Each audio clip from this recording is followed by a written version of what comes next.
रोहित पवारांना भेटण्याकरता देखील लोकांचा मोठा ओढा जो आहे तो पाहायला मिळतोय। स्वतः आपण पाहू शकतो की रोहित पवार हे सध्या प्रत्येक इच्छुक उमेदवार असतील कार्यकर्त्यांच्या भेटीगाठी घेताना पाहायला मिळतात। रोहित पवारजी, तुम्हाला भेटणाऱ्यांची संख्या आता मोठ्या संख्येने वाढलेली आहे। खरं तर तुमची USP होती निष्ठा। निष्ठेला यंदा महत्त्व तुमच्या पक्षातून मिळणार का, की इतर जे तुमच्या पक्षांमध्ये इनकमिंग होतात त्यांना सातत्याने संधी मिळेल?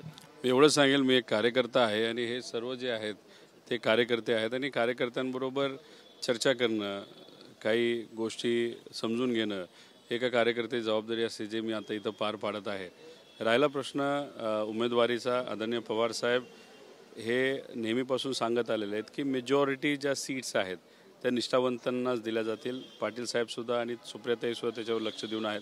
तर मला विश्वास आहे 80% जास्त सीट्स या निष्ठावंतांनाच मिळणार आणि जे राहिलेले 15-20% असतील त्याला राजकीय समीकरण काही प्रमाणात आपल्याला बघावं लागतं। खरं तर एकीकडे शरदचंद्र पवार पक्ष अग्रेसिव्ह पद्धतीने स्वतःचे चांगले उमेदवार निवडण्याकरता सातत्याने प्रयत्न करतात।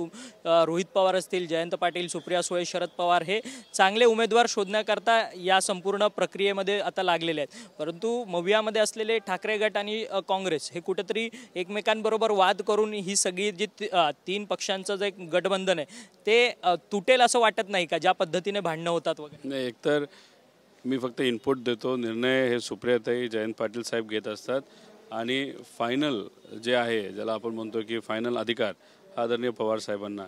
राहिला प्रश्न जो तुम्ही काल छोटी चर्चा जी शिवसेना उद्धव ठाकरे साहेब आणि काँग्रेसमध्ये जी झाली त्याच्याबद्दल जर बोलत असाल तर या तिन्ही पक्षाकडे उमेदवारच इतके इच्छुक आहेत, तर असं थोडंसं वाटतं की आपल्याला जास्तीत जास्त सीट मिळाव्यात आणि जास्तीत जास्त ठिकाणी आपण लढल्यानंतर स्ट्राईक रेट सगळ्यांचाच चांगलं राहणार आहे, कारण लोकांचीच इच्छा आहे महाविकास आघाडी सरकार यावं। त्यामुळे बऱ्याच ठिकाणी आपल्याला असं वाटतं की आपल्या कार्यकर्त्याला संधी द्यावी आणि त्या दुसऱ्या पक्षाला सुद्धा वाटतं। त्यामुळे थोडंसं कुठंतरी आहे, म्हणजे त्याचा अर्थ जेवढी डिमांड या आदरणीय पवार साहेबांच्या पक्षाला आहे तेवढीच डिमांड हे दोन इतर पक्षाला सुद्धा आहे आणि एकत्रित आम्ही कमीत कमी 170 ते 180 सीट जिंकू।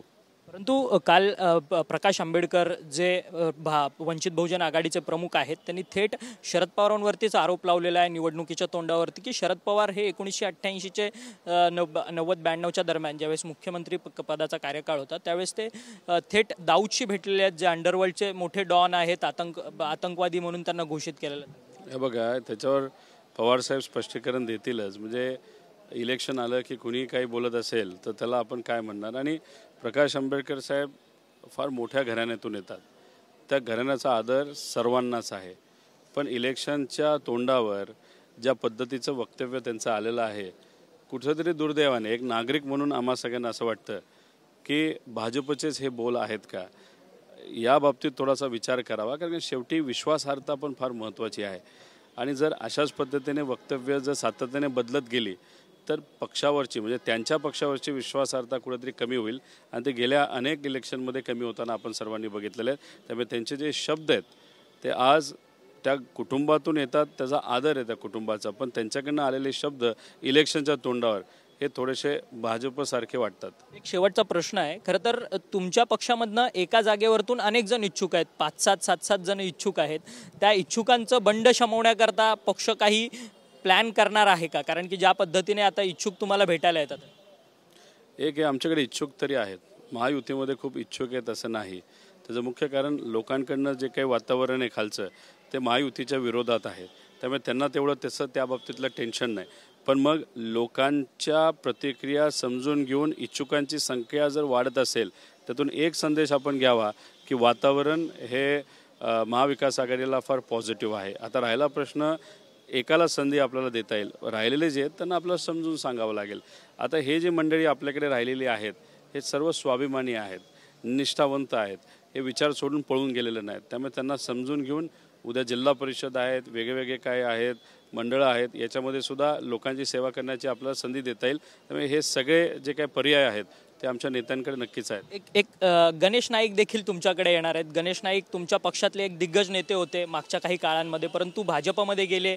भाजपमध्ये त्यांना देखील भाजप पक्षाकडनं संधी देण्यात आली, परंतु आता भाजपला म्हणजे ओसरती म्हणजे वेळ आली, त्यामुळे ते पुन्हा एकदा तुमच्या पक्षामध्ये उडी टाकणार आहेत. अशा म्हणजे लाटेवर स्वार होणाऱ्या नेत्यांना तुम्ही तुमचा पक्ष संधी देणार आहे का काय? आता फक्त ही एक चर्चा आहे आणि त्या चर्चेवर आता बोलणं योग्य नाही. आणि राहिला प्रश्न, अशी जर चर्चा असेल आणि ती जर खरी असेल तर तुम्ही हेही समजून घ्या की असे जे लोकनेते होते जे आपल्याकडे होते आणि जे भाजपकडे गेलेत आणि तिथं जाऊन त्यांचं काय झालं असेल तर त्यांना संपवण्याचा प्रयत्न भाजपकडनं झाला आहे.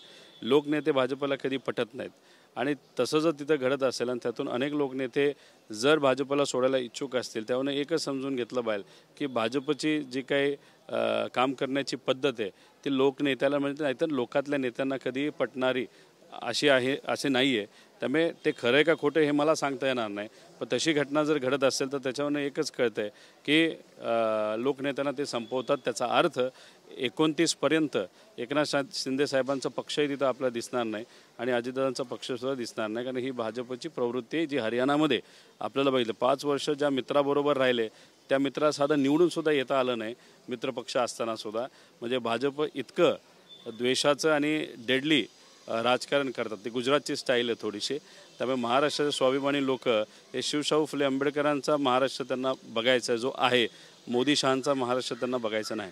अजित पवारांच्या विरोधात बारामतीमध्ये यंदा तितक्याच विरोधात तुम्ही प्रचार करणार का? ज्या पद्धतीने तुम्ही लोकसभेला सुप्रिया सुळेंच्या प्रचारामध्ये तुम्ही स्वतःहून उतरलेला होतात, आता युगेंद्र पवारांना तिथून संधी मिळणार आहे. युगेंद्र पवार उमेदवार असतील की रोहित पवार इच्छुक आहेत बारामतीमधनं? तुम्ही आता कर्जत जामखेडचे आमदार असलात. मी एकच सांगतो, कर्जत जामखेड मी सोडणार नाही. मी त्या भूमीवर प्रेम करतो, तिथल्या लोकांवर प्रेम करतो आणि तिथली सामान्य लोक माझ्यावर आणि निष्ठावंत कार्यकर्ते पदाधिकारी माझ्यावर प्रेम करतात. त्यामुळे उद्या मला पवारसाहेबांनी सांगितलं तरी पवारसाहेबांचे मी पाय धरील, पण मी कर्जत जामखेडला तिथं सोडणार नाही. त्यामुळे बारामती आणि तिथून मी लढणं हा प्रश्न माझ्यासाठी उद्भवतच नाही.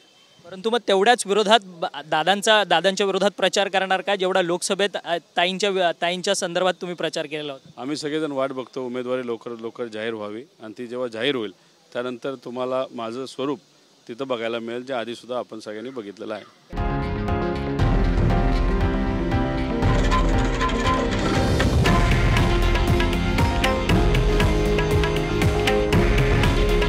हे आहे देशातील नंबर 1 न्यूज नेटवर्क आणि आपण पाहत आहात TV9 मराठी.